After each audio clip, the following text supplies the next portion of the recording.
Hello and welcome to Golf Trades. This is Eli Levy, and we're going to talk about silver. Please look at the disclaimer, pause your screen, and we will get started.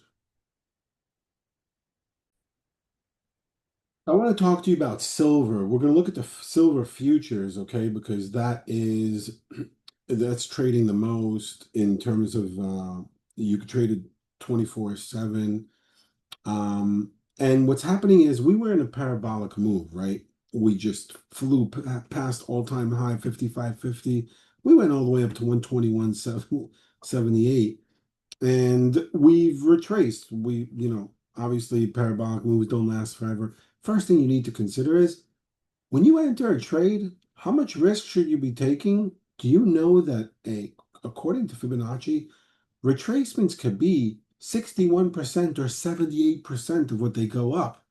And it happens in stocks, in options, in futures. I see it all the time. People don't believe it, but they get into a trade something because they think, oh, it's at 100, it's going to 200, it's all over the internet. I want to jump in.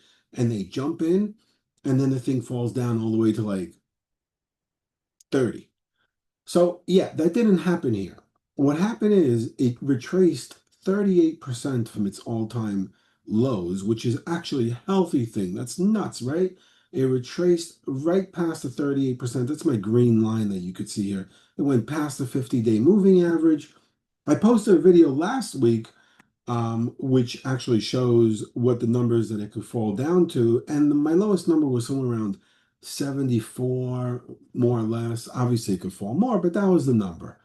Now I'm going to dive with you guys. Another thing so you could see here is there was a shakeout, what I call, because the 38% really held. So did the 61% in my white lines, right? And according to the white lines, the algorithm says buy between 77 to 65. That try to find an average price there. What's the stop loss? Man, in when something moves like this, it's got to be a big stop loss because you got to give yourself room to maneuver. To be able to some what I call jiggle room for these shakeouts. Let's look at this on a short term. I'm going to show you how people day trade this thing. All right, so when I first came into the market, I started day trading. I was young. I was like 20 years old. It was amazing. I was on Wall Street. And one of the things that I've learned was to find support and resistance lines. But sometimes the support and resistance lines don't matter. You also have to use Fibonacci numbers. That's what I love to use, and Elliott waves. And if you notice, this thing was at a high. We fell. Boom. Look at that RSI. All the way down to a minus. Why am I pointing the RSI? I'll show it to you in a second. All the way down to a minus like 12. Excuse me, to about 12. And then we went back up, found some sort of resistance, came back down. First level of support. Look, they stopped here more or less, right? Then they broke that support. They went boom, bang, exactly to the next support level. And then they jumped back up. What happened? The last support turned into a resistance. And then they took this huge fall right through the supports. They kind of stopped here a little bit. Down below to the next support, you kind of see green there a little bit. They stopped again, all the way back down to the 38, the green line, 38% retracement, more or less. That's where they stopped, flying back up, which was to the last support, which is now resistance, right? Back down to the support, back up to the resistance. These numbers were there before this trade even started, but you could tell even Fibonacci is a myth. If everybody uses it and everyone goes based off something, then obviously there's something there, right? So it's not concrete, writing on the wall that it's going to happen, but it could help you sort of navigate things when things are moving in a crazy manner. And that's what happened here. They fell back down. Look at this, to the 38. They stopped, moved back up. And then they broke. This is what I call shakeout. They broke that support, but they really did hold it. They were buying there. All these, whoever was there was buying. They were buying whatever they took from you. And that's called a shakeout. And why am I showing you this? Because sometimes if you think you found a support around the area, I look at the RSI. You see the RSI fell all the way down to like 14 here, and then it went back up, and it's already oversold 38%. And then they actually gave me a lower low.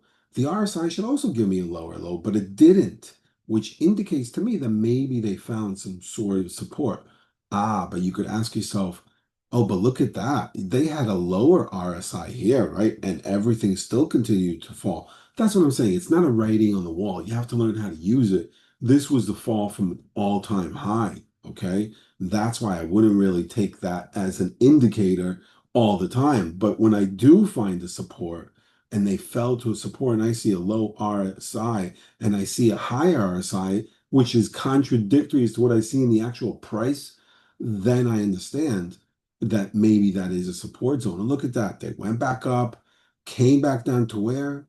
Boom, that support zone. So I don't know where silver is going to go. No one can tell you where silver is going to go, but you will at least have some sort of indication. If you believe that this was the low, the $71, you know where you can build. And now what's interesting is you have to say to yourself, okay, I want to enter. Now they're supporting here, the 86. So I'm going to buy. So you need to put a stop somewhere. You also have to learn how to use stops because sometimes stops don't work. If the market's closed and it opens much lower, you're going to be stopped out probably much lower. You might not even get stopped out depending on what kind of stop you put in. So, it depends on where your entry point is. Very important where your stops are, and you need to know where your take profits are. You want to learn how to master trade? Come to Gal Trades. I'm going to teach you what I can. 30 years of day trading, about 20 years of swing trading, and long-term trading, doing I'd say about 15 years, give or take. Have an amazing day. I'll see you at the next class.